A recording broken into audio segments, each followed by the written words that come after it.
এখানে মায়ের পুজো দিতে এসেছি।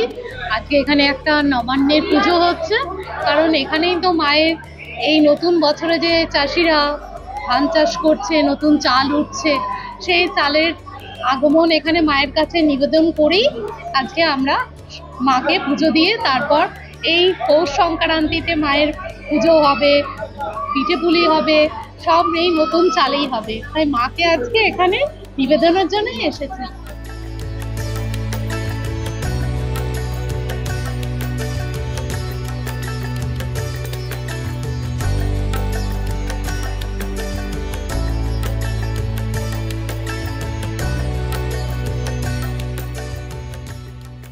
মা হচ্ছেন আমাদের রাঢ় বঙ্গের অধিষ্ঠাত্রী দেবী, যার জন্য আমাদের এই সর্বমঙ্গলা মাকে অনেকে শুধু সর্বমঙ্গলা মা নয়, রাঢ়েশ্বরীও বলে।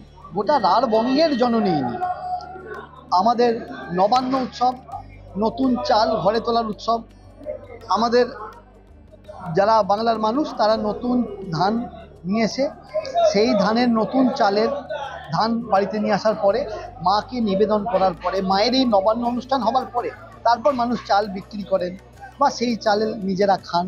তো সেই অনুষ্ঠানটি হচ্ছে নবান্ন। আমাদের মন্দিরের এই যে নবান্ন, এই নবান্নর দিয়েই গোটা রাঢ়বঙ্গের নবান্নের আজকে সূত্রপাত হয়। আজকের পর থেকে বিভিন্ন জায়গায়, বাড়িতে বাড়িতে, গ্রামে গ্রামে যারা আমাদের এই মায়ের আশ্রিত, তারা সবাই এই মায়ের নবান্নর পর থেকেই নবান্ন শুরু।